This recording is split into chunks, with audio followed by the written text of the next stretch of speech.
Medea, barnebarn af solen Helios, møder Jason, som er nevø til kongen af Iolkos. Medea hjælper ham med at komme væk fra Kolkis, hvor Medea dræber sin bror for at redde sig selv og Jason. De flygter sammen til Iolkos, men fordi Medea har dræbt kongen, bliver de nødt til at flygte igen og ender i Korinth.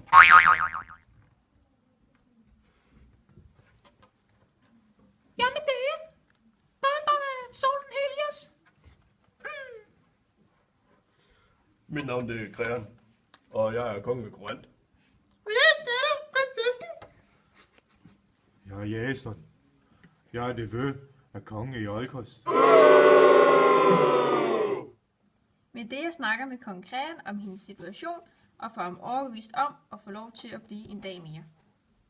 Ak, lad mig blive her kun denne ene dag, så jeg kan lægge planer om, hvor jeg skal hen og skaffe mine børn et sikkert sted at bo.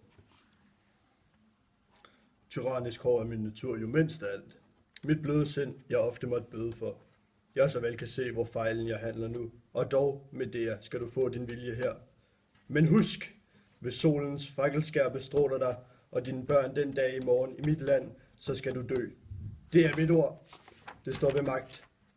Som sagt, du får kun lov at blive her i dag. En enkelt dag kan jeg nok hindre dig i ondt. Min herskerinde, hør! Jeg svæver ved dit navn. Ved Hekate, som jeg til skytsgudinde tog, og som jeg offrer til i armens skjulte krog. Jeg svæver. Hver som ved mig ondt skal få sin straf. Jason konfronterer Medea om hendes had.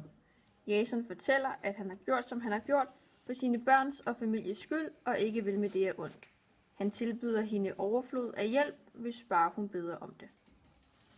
Du har forbandet kongen og hans hele hus. Ja, og min forbandelse skal ramme dig og dit. Jeg kævles ikke mere med dig om denne sag.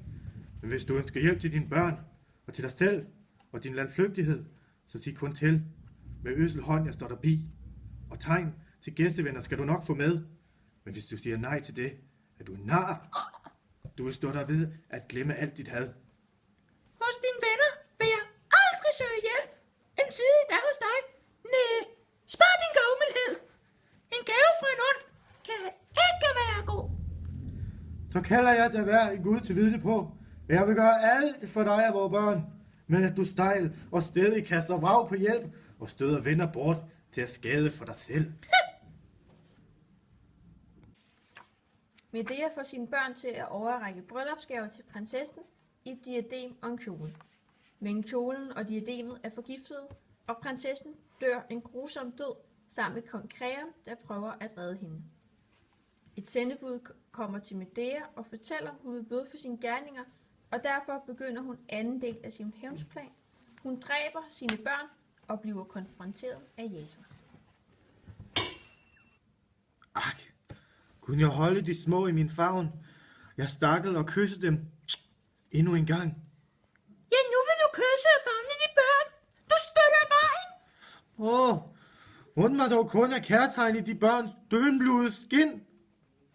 Forgæves du tryller, og spil der din bøn. Pikhoved. Saus!